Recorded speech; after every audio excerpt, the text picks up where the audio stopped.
Yes, people, welcome back to West Ham Unofficial. I hope you are all well. West Ham United enter back into Premier League action tomorrow night after a little scare, just a little one, never in doubt scare in the FA Cup on Saturday against Kidderminster as we next look at Southampton away in the FA Cup. But we put the FA Cup to the side as we control back on to the Premier League as we play Watford at the London Stadium. Last time out at Vicarage Road, we were victors 4-1 after an early goal from Emmanuel Dennis. I'm joined from James from the Watford Way tonight. James, how are you? I'm very well, thank you, Jake. Appreciate you having me on. Obviously, I've had a few Wi-Fi issues today, so fingers crossed. I don't cut out midstream, but yeah, apart from that, I'm all good. Obviously, looking forward to the game tomorrow. It's on TV. It's on BT Sports. If you can't travel to the game, you can watch it on TV. So I'm all good and looking forward to the game. Yeah, definitely. Explain to people watching where they can find you and what your channel's about. The channel link is in the title of this video. So thank you. So you can find me at the Watford Way, so we're a Watford fan channel. I'm doing similar stuff to what Jake does here with West Ham, match previews, match reactions, and diving a bit more in depth into why Watford play the way we play, why we make the decisions we make. So yeah, it's very, very interesting. We get a lot of guests on as well, a lot of opposition fans too. So yeah, you can find us at the Watford Way on YouTube, and we're also on Twitter, Instagram, and Facebook, all at the Watford Way. So very, very easy to find. Lovely stuff. And also joining us tonight, he's just ran through the door. He's got back. Tom, how you doing? Oh, you're on mute. There we go. There we go. Yeah, just ran back. I'm back now, so we're all good. Lovely stuff. Lovely stuff. How are you doing, Tom? You all right? Yeah, been all right. Been out for afternoon tea for Rebecca's birthday. So yes, it's been a nice afternoon with her mum and dad. So yeah, just I've had a shave as well. I look fresh faced. I look young again. So yes, very, very fancy. Before we get on to the Watford game, Tom, through to the next round of the FA Cup, never in doubt. Oh, don't. Every time I think of it, I'm still trying to get over what happened. It's just, thank God he put Declan Rice on at half time because I think he single-handedly won us that game. So yeah, it just put it behind us, but we didn't deserve to go through at the end of the day. It was obviously Kiddy deserves to go through. And an easy-ish draw, I would say, against Southampton, although we've already lost and drawn from this season, so it may be tougher than it looks. Yeah, definitely. Let's see who's in the chat before we carry on. Andy, hope you're keeping well. Happy Monday. Sharky, hope you're well. Kent, hope you're well. Oh, Tom, you're 18 again without the beard. Yes, I do. To be fair, I had a devil taking it off last night because I couldn't actually get my razor through the beard, so I actually had to use scissors to cut it down. Basically, James, I know you don't know me from Adam, but I had a very bushy beard, and I just shaved it all off. So,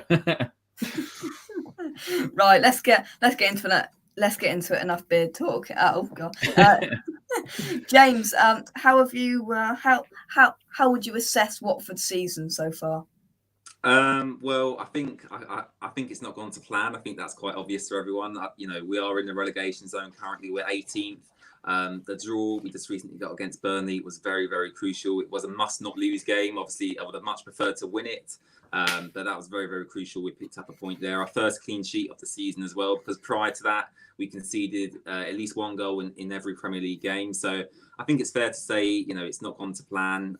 Hopefully, this is Roy Hodgson's second game now against you guys. Hopefully he can, work some magic and, get us the win. But yeah, I think it's fair to say it's not gone the way us Watford fans wanted it to. 2 managerial changes. Xisco Munoz going, Claudio Ranieri going as well. It's absolutely mental. And from an outside perspective looking in, you guys are probably wondering what the hell's going on. But as a Watford fan, it seems to happen every couple of months. So yeah, definitely not gone to plan whatsoever. Yeah, I think Tom, when we were worrying about the FA Cup of the weekend, they had a relegation 6-pointer. Can you see Watford having enough in the tank to stay up? I mean, I think they made some shrewd signings in January. I think that was the best thing. I do watch a lot of League One, a lot of sort of European or international football. Really like Hassan Kamara. I actually wouldn't have minded him so much at West Ham. I think he's a little bit better than Masuaku. Yes, he's a very attacking fullback, but he does possess a lot of pace and will be a good weapon for them, I think, especially linking up with Dennis. And then they also signed Kalou from the French league as well. So, listen, there's some good signings, but I think Watford almost, I think there's only a couple of teams that have been promoted in the last few years, and I've sort of looked at them and said, right, you can come up and you can play the style that you want to. I thought the same of Wolves when they came up. I thought the same of Leeds. But I think almost the other teams that do come up, the likes of the Norwiches, Watfords, Bournemouth in recent years, I almost feel like, obviously, I know that their managers change every 5 seconds, and that's the way that the people from Udinese, wherever, that's how they like to run things. But I almost feel like you just need to stabilise in that first season. Don't set your expectations too high. Do enough to survive almost, and then build on from there. And I don't think it's Watford fans that expect too much of their team or their players. But I think for me, sometimes maybe their management want attacking play and they want, results and everything. I don't think that's possible sometimes straight away when you get promoted. I think you do need to make the right signings and then stabilise. But I think now they've actually got a manager who will probably play very predictable football, which I know is probably not what Watford fans want. But I think with someone like that, it can keep you in the division, which is the main thing, and then look to build on that next year. And listen, if Roy Hodgson comes out and plays 4-4-2 every week, and you stay up, I'd take that. If I was a Watford fan, I'd take that because I just think it's almost like their owners want too much from their managers, and then when they don't get that, they get the sack. But then are probably wondering why they'd get relegated again. So, I do like Watford. I mean, Ben Foster's YouTube channel has made me take a keen interest in the behind the scenes at Watford. But I think I think their owners need a level of expectation. And I think that thankfully for them, I think Roy will probably work a little bit of magic. And I think that they'll have enough to stay up. I do think that. Like I said, the signings in January point to them actually improving their starting 11, which was the main thing. Yeah, obviously the manager hokey cokey you are used to, James, but Ranieri in, Hodgson, Ranieri out, Hodgson in. Do you turn your nose up at that, or do you prefer it? I think it's a difficult one because I think we need to look at the short term and the long term. I think short term, Roy Hodgson is a good appointment for us because he's been brought in to do a specific job, and that's obviously to keep us up. But long term, ideally, I would be looking to bring in a younger manager. I had my eyes on Frank Lampard before he went to Everton. Diego Martinez as well is quite highly rated. He worked under the Pozzos before at Granada. So there's a few options out there. Yes, I was surprised we went with Hodgson, considering his age, considering he was almost retired from football. But I think for me, it's a short-term strategy to get us out of the position we're in. However, we can't continue on like this. As you said previously, we do have to look long term and appoint, a manager that will stick with for the long term, even when times get tough. So yeah, I am happy with it. But obviously, I'd much more rather we brought in a younger, more progressive manager. But yeah, short term strategy, start this season and then build on from there. Yeah, have you got have Watford got any injury AFCON worries that are notable?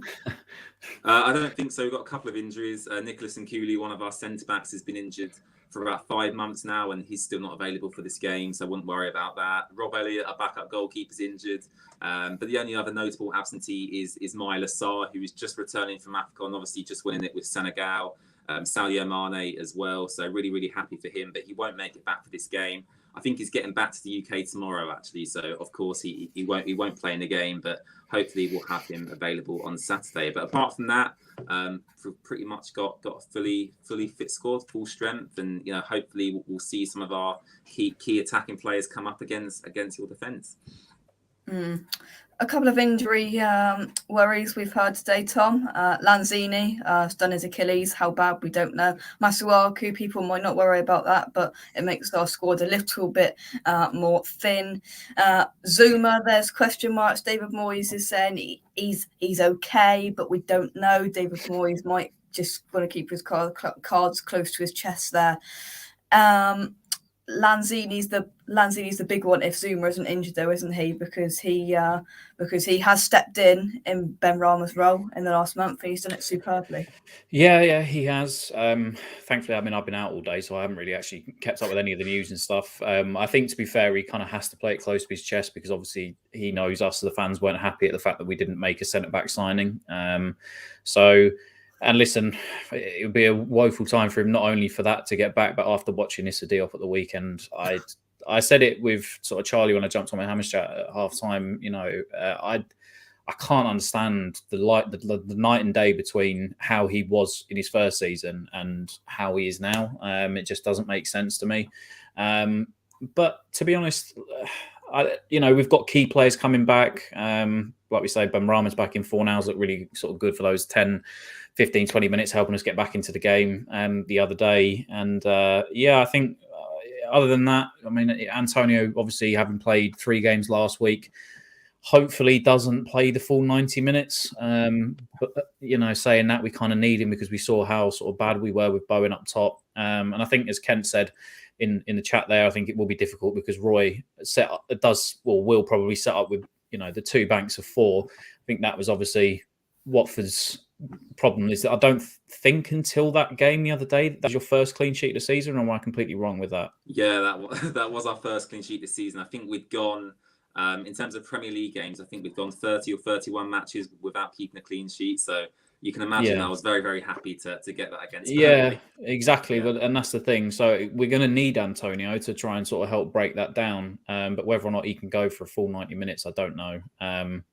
But hopefully, even, if Lanzini's out, hopefully it's not too difficult with his Achilles and he can sort of come back and contribute. But obviously it will just mean the bench looks very youthful, shall I say, as it usually does at the moment with sort of our lack of squad depth. But yeah, it'd be interesting to see whether Antonio plays for the full 90. Yeah, well, to be fair, at the moment, Tom, you could probably blag your way onto the bench. Well, hang on a minute. Listen, you haven't seen me spraying balls around in midfield. I'm a good midfielder in my day, which was 20 years ago. If Moyes deems Antonio unfit to start the game, Tom, who plays where? Lanzini's injured. Who plays where for you? I think the only one I could see him dropping, really, obviously, who started in the last few weeks, would be Vlasic. I think he may opt for Fornals, Benrahma on the left, or Fornals on the left, Benrahma through the middle, and Bowen as well. I think he will probably know how much we've missed Benrahma, and I think it's not necessarily. Sometimes Benrahma we know can go missing in games, but I think when he's not played, we've missed somebody that can take the ball and actually run at a defence and almost try to beat a fullback or cut it down, back to the byline and cut it back. That kind of stuff. I think we've missed that in the last couple of weeks with not having him there. And I don't think Vlasic is really doing that yet. I've spoken about it so many times. I don't necessarily think it's a bad signing, but I don't think he's not taking enough risks. And with Benrahma, we do get that. So I think it will be key. But other than that, I'd just Bowen down the right. I really don't want to see him shoehorn through the middle again because he does struggle. It's not his natural position. He does play better as an inside forward off of Antonio. But I think Vlasic probably has to give way for Fornals this weekend. And I think we'll probably look somewhat back to our best at that point. Let's see what's in the chat. Peter, hope you are keeping well. Yeah, the behind the scenes video will be interesting for the Kidderminster game. I see West Ham put that on this afternoon, so that will be interesting seeing the insight to that. James, how it really won't. I don't want to see it anymore. James, how do you expect Hodgson and Watford to set up for this game? I think it's going to be interesting because obviously, for the majority of this season under Xisco Munoz and Claudio Ranieri, we set up in a 4-3-3 system. I think it suits the players we've got. We've got a lot of attacking talent, especially out wide on the wings. So I think a 4-3-3 system probably suits the squad we've got now. However, as Tom mentioned, against Burnley, we set up in the 4-4-2. Very, very difficult to break down. I wouldn't be surprised to see him set up like that against you guys. However, he did mention in his press conference today he wouldn't be opposed to reverting back to the 4-3-3. So I think it's a bit of a guessing game, really. I've really got no idea what Roy's going to do. I still really don't know who his favourite personnel are, really. I think Tom Cleverley, he mentioned a few times in his press conference, I think he might be up there in terms of starting for us. But apart from that, I really haven't got the foggiest. So, you're as in the know as I am as to how Roy Hodgson's going to set up tomorrow. I think he'll have to respect us, is what I would say. So it wouldn't surprise me if he did go 4-4-2, just because I think, as Kent sort of alluded to in the chat, I think if he can create those two banks of four and try to be as compact as possible, we saw that we really struggled to break Kidderminster down because of how compact they were. And I think he's a good manager. He will know the impact that Rice and Souček will have bringing the ball forward through midfield. So I think obviously if they can be as compact as possible, then that's probably the hardest way to stifle us. Because on our day, it hasn't been recently, but we can put 3-4 goals past teams. I know obviously we did that to Watford before. But we're not in the greatest of form, and I think as difficult as he can make it for us, I think 4-4-2 probably will make more sense for him tomorrow. Well, I was going to say that actually, because going back to the game at Vicarage Road, I was there and we played the 4-3-3 system that day, and you pretty much walked through our midfield. I think it was only Sissoko really was our only midfielder really that day, and obviously a one-man midfield against the likes of Souček, and I think he scored as well, didn't he, Souček, that day? So I think a change of system is needed just to be more solid. However, I think my only concern is that if we do stick with this 4-4-2 system, it might nullify some of our attacking talent. Joshua King's not scored for a while. João Pedro, isn't contributing as much as I like him to at the moment.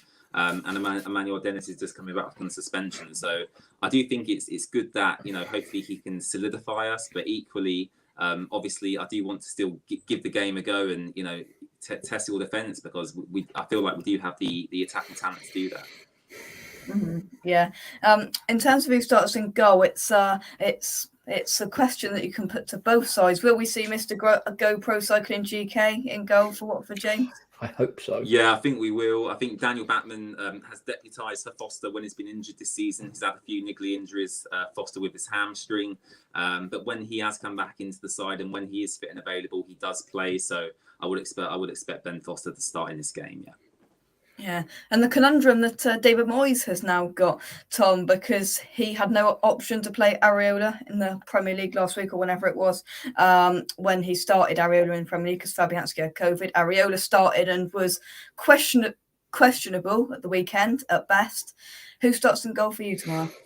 Listen, the amount of takes I saw from people on Twitter that were saying that Areola should never play for us again. That first goal, yes, I think he misjudged it, but I genuinely think that was because they were shooting into the wind, and I think he expected that ball to carry a little bit further than it did. He's a world-class goalkeeper on his day. I think it was only Oblak last season that made more game-changing saves, I think the stat was, or something like that, in world football.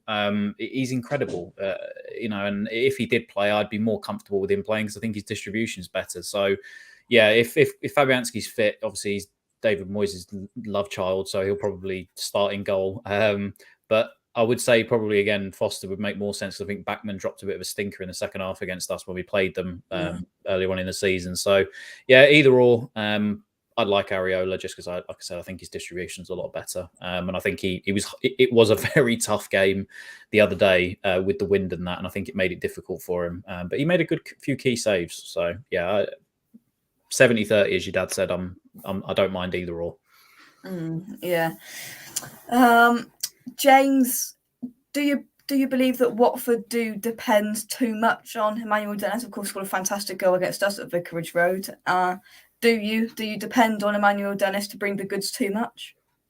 I think we have done in recent weeks purely because Ismaila Sarr was injured. I think when Sarr was fit and available, I think they kind of shared that load of scoring the goals and creating stuff for the team. But when Sarr got injured, he was out for several months, and Emmanuel Dennis, obviously, he had to step up to the plate, and he did. He's got, I think, 13 goal contributions this season, 8 goals, 5 assists.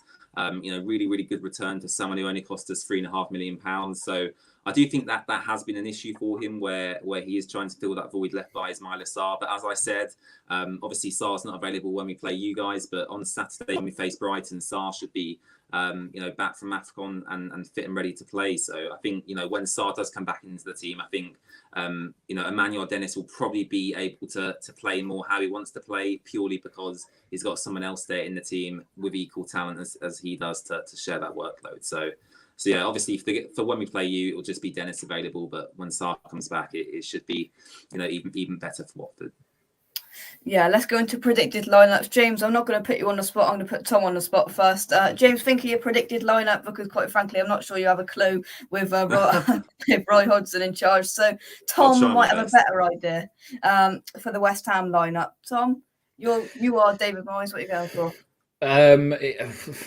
Great. If I was me, I'd be choosing different. But if I was David Moyes, I imagine it will be Fabianski. I think it will be Soufal. If Zuma's fit, it will be Zuma, Dawson, Cresswell, Souček, Rice, Fornals on the left, Ben Rama through the middle, Bowen on the right, and Antonio through the middle. James is probably thinking, how's he predicted it?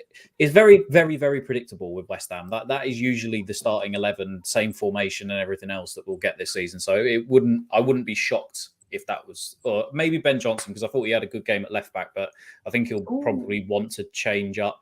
I thought it was all right. There was a few stray wayward passes. I mean, it was literally, you had to pick from a bad bunch, and I don't think he was the worst defender on the day. But yeah, I think he'll want to bring a few more of the other names that didn't play at the weekend, probably back into the starting 11. Yeah, right. I'll give you a little bit more time, James, because I'm going to take some comments. Let's take some comments. And Kent says Areola should take Diop the ball, everything for me. If he's coming for the ball, Diop definitely didn't help the situation for that goal because he just stood there, just like I'm there for the sake of it. I'm not really doing anything. But that is it's a deal. But he's young, Tom. He's young. It's a deal. I don't care. He's right. He should absolutely take him. But again, I don't think the wind actually helped. I know it's a really bad excuse, but listen, I don't. The fact that like all four corners of the ground were open, the wind was swirling around in that first half, and I do think it was a difficult one for him to collect. But yeah, he probably should have taken everybody to come collect that ball. But he's still a world-class goalkeeper. Yeah, Mike says Fabianski will start, but agree Areola's distribution is so much better. NWO says a lot of people calling for Fabianski to be dropped before a clanger Areola comes in. Clanger, JC, I hope you are keeping. I think you got the work. Miracle, Mike. Hope you're keeping well. Mandy says Watford will now be like the old Crystal Palace, 10 players beyond the ball. 10 players beyond the ball away from home with 2 fast strikers waiting. Listen, if that keeps them up, that's all they need. Unfortunately, as boring as it can be, that's kind of what you need for the rest of the season to stay up. And we've been in that position before, so. Yeah, I'd expect nothing less. Yeah, and I'm sure James, you and the Watford fan base won't be too displeased if you stay up in any way. But your predicted lineup, then, you are Roy Hodgson. You've got no idea what he's going to do, but what do you think he's going to do? So I think he is going to start the cycling GK in goal. So you will be getting a vlog from the game. Do not worry about that. In terms of right back, I think that's quite interesting for you guys because obviously we've got Jeremy Ngakia who come through your academy. Potentially he might start this game. I don't know if Roy Hodgson might throw him in there, but Kiko Femini does usually start a right back for us. But because obviously he's coming up against his old club, I wouldn't be surprised if Hodgson throws Jeremy Ngakia in at right back. In terms of centre back, our new signing Samir has looked really, really solid. So I think he'll be in at right centre back, and Craig Cathcart, who's been at Watford for a very, very long time. I'm sure you've seen him before. He'll be partnering up with Samir at the other centre back spot. Left back, Tom mentioned him earlier. Hassan Kamara has looked really, really good in his first couple of games. Strong, powerful, attacking, really, really good in the overlap. Whips a really, really good crossing as well. So I think Hassan Kamara will line up at left back. In terms of the formation, I don't know whether to go with the 3 in midfield or the 4 in midfield. I'll go with the 4 just because that's how Hodgson usually sets up. So I'll probably go with Musa Sissoko and Tom Cleverley. Right midfield, I'll probably go with. So difficult. I'm just looking at the team we set up for Burnley. I think we'll go with Juraj Kuchka, right midfield, and left midfield will probably be Emmanuel Dennis coming back into that position. And then up front, we'll probably go with João Pedro and Joshua King. So I think that's how we set up, but don't hold me to that because as I said earlier, I haven't got the foggiest what's going on in Roy Hodgson's mind, but that's probably a decent guess as to how we'll set up against you guys. But obviously the formation is subject to change. Jeremy Ngakia, who remembers him from? No. Listen, he wanted to move to further his career, and he thought he was going to get a better chance of it at Watford. But it remains to be seen. I think we came out of it all right because Ben Johnson ended up getting that chance instead, and he took it with both hands. Look, Ngakia was good for us when he, first came in. He was thrown in like Ben Johnson was for, I think it was the game against Liverpool or something like that. It was a tough time for him, and he did perform quite well. And I would have liked him to sign a new contract, but like I said, Ben Johnson came in and said, "Look, I'll do the business," and got a new contract out of it, or will be getting a new contract out of it himself. So. Sometimes the grass is not always greener, shall I say, than what Jeremy Ngakia wanted. I think a lot of that was his agent, though, was saying, go to Watford, it will be better for you. But it would be interesting to see whether or not he starts. Yeah, Kent puts his predicted lineup in Fabianski, Creswell, Dawson, thank you, not Diop, Zuma, Sufal, I forgot about Craig Dawson. Oh, no, yeah. Oh, yeah, Craig Dawson. Oh, yeah, he left because you're rubbish. He left because you're rubbish. He even played for you guys. Craig Dawson, he left because you're rubbish. We sung it last time, and I mean, we won't sing it again because you can hear a pin drop in there. But yeah, Craig Dawson. Domingos Keane has gone on loan, by the way, for your dad. He's gone on loan to Barnsley, I think. Has he? Yeah, it's not worked out for him. I think a combination of fitness issues and attitude problems for Domingos Keane, which is a shame. But he is still contracted to Watford, so hopefully he develops into some sort of a player, and we can either sell him on or obviously keep him at the club. But yeah, another former West Ham player who it's not really worked out for at Watford, which is a bit frustrating. I was going to say it's like a conveyor belt because Ashley Fletcher's at Watford as well, isn't he? He is, Ashley Fletcher's at Watford as well. So I mean, we came out of it the better because we came out of it with the better thing though, because Dawson looked like a world-class centre half for 75% of the games he's played. I mean, at Watford, I thought he was okay, but a lot of our fans absolutely despised him. I don't know. Again, it might have been attitude, but can I ask like a serious question? Like, would you have genuinely seen him as a Europa League standard centre half that basically came in last season, kept like 6-7 clean sheets in a row, couldn't stop scoring, was nominated for Premier League Player of the Month? Like, could you ever see that at Watford, or is it? Because I don't see it being an attitude thing with him, because he looks like a proper professional. I think all of us were as shocked as what it was when he sort of came in. But do you reckon, like, what do you put it down to that it didn't work out for him at Watford? I've literally got no idea whatsoever. I mean, Ben Foster's one of his former teammates at West Brom, and I think Ben Foster said before that, as you say, he's a great professional, really, really dedicated guy. So I'm not sure what it was. I don't know whether getting relegated to the Championship played a factor, and West Ham come in for him. He saw, the option of playing in the Premier League and obviously potentially getting European football. I don't know whether that kind of swayed his mind. But, when he was at Watford, I think it was the last game of the season before he got relegated against Arsenal. He made a tackle in the first couple of minutes against Aubameyang, gave a penalty away straight away, and that's pretty much us relegated. So I don't know whether that played a factor. But when he was at Watford, I thought he was largely okay. But to answer your question, no, I was not expecting him to be a consistent Europa League defender, scoring loads of goals. I was not expecting that. And just think now, Jake, he is potentially, because we didn't sign a centre half, going to be starting against the likes of Dortmund or Barcelona in the Europa League. You won't know this, James. Honestly, James, you won't know this. But I've got a weird obsession with Craig Dawson. Tom knows this, of course. Tom does. But I've got pictures of Craig Dawson everywhere. I love the man. There he is. There he is with Miele. There he is, and then there he is with a Ballon d'Or. I love Craig Dawson. Wow. He's just.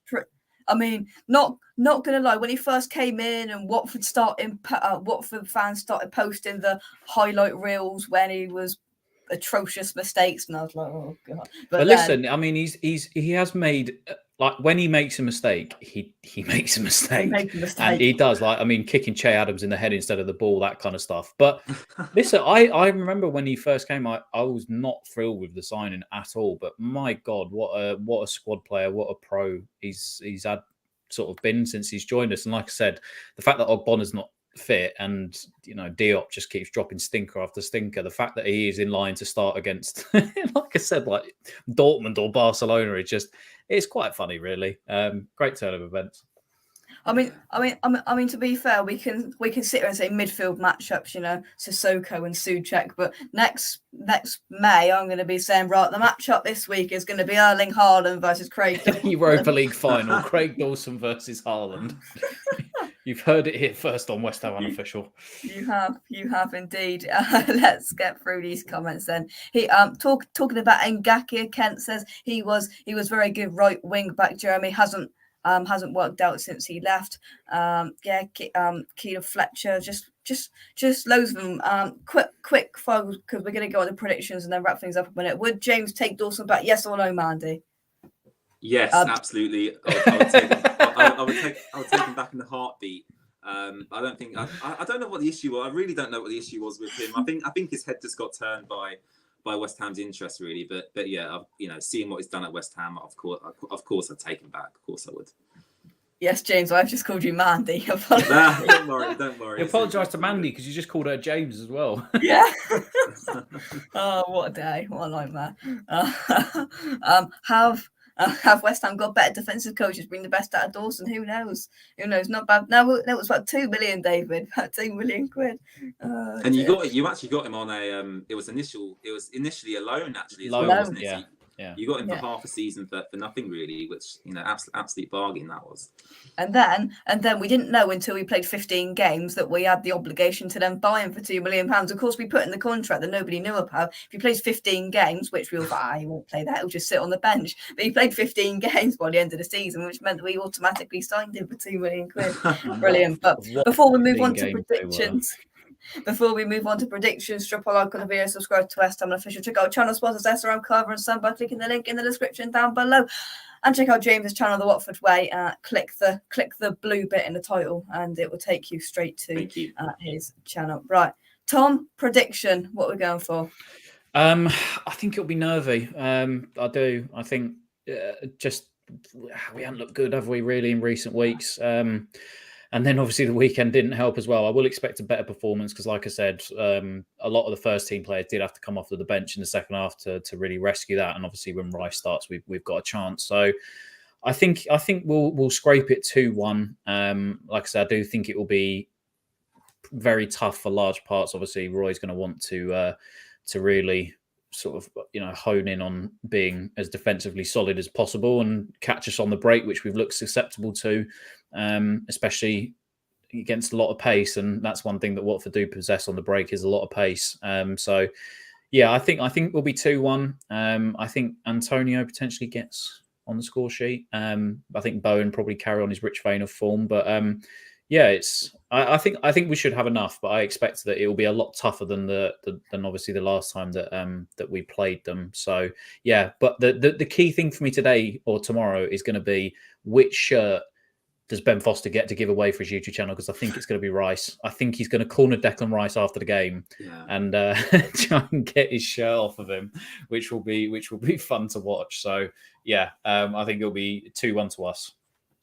Lovely stuff. Let's take some of your predictions before we go to James, not Mandy. 1-0 West Ham, scraping, a ball fest. Yeah, I could see that. 2-1, 2-0. There we go. I'd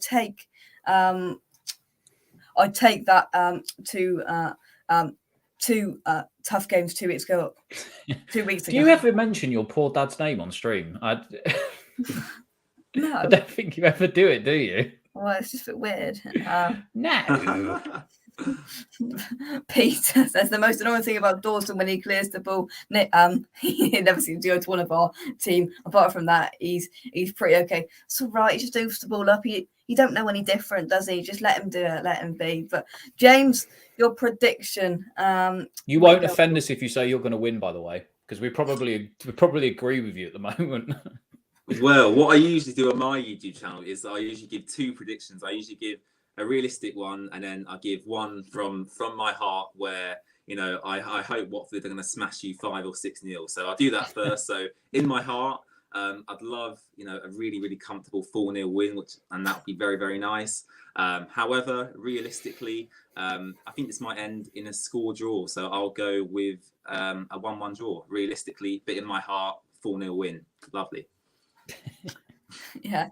No banana Well, skins, Tom. I'll have one of whatever James has taken. But yes, I think it is. No, I think it is a potential banana skin for us, and I think Moyes will have been into them quite a lot because he did not look him. I mean, he didn't even celebrate when Rice scored, did he, in the 90th minute, nor when Bowen scored the winner. So I imagine that he's been straight into him at training, and I think that he'll want a bounce back performance as well. So yes, potential banana skin with the fact that obviously Roy Hodgson's there now, but we need to show our class. We need to be pushing for European football, and hopefully, even though I don't feel like we are yet a team that can say, oh, we should be beating Watford 2-3-1 easily and brushing them aside because we're in the European places. But if that's the level we want to get to, we need to be beating teams that are struggling at the bottom of the table like Watford have been. And that's no disrespect to Watford, but that's just the position we find ourselves in at the moment. So, yeah, I think we should have enough. But like I said, I think it will be a difficult game.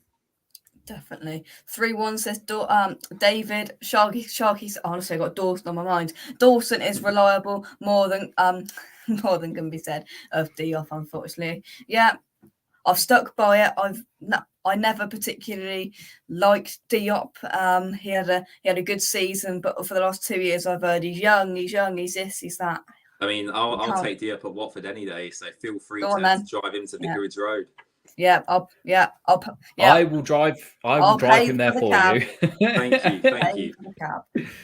Yeah, trust me, he is basically what Peralta was in disguise, or whatever that guy was last time we played you, who was giving Antonio just all kinds of problems. He was world class on his day. Like I said, I don't think neither myself nor Jake nor any West Ham fan could tell you. I mean, the guy was linked for 50 million odd quid to Man United and Spurs in that summer. 70 million quid for United at one stage. Yeah, we should have bloody sold him. We'd have earned a pretty penny on him. I mean, it's crazy. We spent 23 million pounds on him, and we're going to struggle to get 10 to 15 back at this rate, the way he's going. But let's have a look here. Sharky says 2-1 West Ham. Big Dolph scoring first. Got to be a bullet header from a corner. Bowen with the winner. Lovely stuff. Right, let's move on to final thoughts. James, final thoughts about the game. Final thoughts, just, obviously, every game's massive for Watford now. I think every game, regardless of the opposition we come up against, is a must win or a must not lose. As I said, I definitely would take a draw against you guys, and I think you guys would probably be quite frustrated with that if that did happen, but I definitely would take the draw. As I said earlier, Emmanuel Dennis back for us, which is so key. He was suspended against Burnley, and I do think if Dennis was available, we might have even won that Burnley game. So really happy Dennis is back, and just excited to see what Hodgson's going to bring in his second game in charge. Yeah, and I like the terminology massive there. Tom, final thoughts? Yeah, the last thing I say, because I think we covered as much of the match, I'm as shocked as probably Watford fans are as to how good Dennis has been. I thought he was, like, when he played at Cologne, he was woeful at a striker, and obviously before that I think he was out in Belgium somewhere where he scored a few goals. But I'm as shocked as probably most Watford fans are he's turned out as good as he is. He does seem a little unpredictable. He does seem world class some weeks and have carried them sometimes, and he does have a rash side to him, obviously, when he got sent off a couple of weeks ago and completely screwed my FPL team in a double game week, but we won't mention that anymore. Everyone was very frustrated about that. Yes, they were. I can assure you. Yeah, the double game week. So yeah, tough game, but hopefully we will come out on top and it'll be a good result and getting us on track to getting back into the top four. So yeah, be a good game. Oh, the top four. No one's mentioned that for a while. I like it. This is a first guest from Nambia. Thank you very much for joining us. We've gone to Nambia now, Tom. See, we are everywhere. We are global, massive. I'm going to use it. Global. We are massive, Tom. Global audience. We are massive. I mean, the fact that Kidderminster were also singing that, it just kind of made me feel like, are we the small club the other day when Kidderminster were singing it? But yeah, it's wild. Yeah. Worldwide audience, Jake. There we go. Final comment. Diop to Betis under Pellegrini. Good chance of Champions League football there. Wouldn't worry so much about Dennis João Pedro. I'll tell you what, Diop to Betis, we can start up a GoFundMe page and we can get his flight over there. We will sort that out. Right, you've got time to go make a cup of tea, do some stuff because James is doing his preview on the Watford Way at 8 o'clock as he's discussing the game. So you can check that out on the Watford Way. James, thank you very much for coming on. Good luck for the rest of the season. Thank you, Jake. Really do appreciate it. After tomorrow night, I hope you stay up because it's a good away day. And not just because I like Watford, but thank you very much for coming on. Thank you. Appreciate it. Thank you. Tom, thank you very much for dashing home as always. It's all right. We thank Rebecca's dad for putting his foot down on the motorway. So yeah, there you go. Lovely stuff. Thank you very much, Rebecca's dad. Happy birthday to Rebecca for tomorrow. I hope that afternoon tea isn't the only thing going our way tomorrow, Tom. Listen, well, no. Listen, some nice presents. Some nice presents have been bought. I'm sure she will enjoy. I can hear her. She's literally in the other room. I've just heard her walk past. She's probably trying to understand what her presents are. But yes, I will tell her. So thank you very much. Good stuff. So we'll leave it there. Hopefully we can get all 3 points and get back on track in the Premier League. From me and Tom coming. I know you don't like doing it, Tom. I don't like doing it, but I'll do it for you. There you go. Shall I join it as well? Oh, hey, there we go. See, that's a picture. James, thank you very much for coming on. Great guest, Tom. I will catch you very soon. And that's it from us. We'll be back with a match day build-up show with somebody somewhere, somehow tomorrow. At what time to kick off? I don't know. 7:45. 7:45. So maths, we will be here at 6:30, 15 minutes before the lineup is out tomorrow. So catch us then, and we'll see you very soon. Cheers, guys. Bye-bye.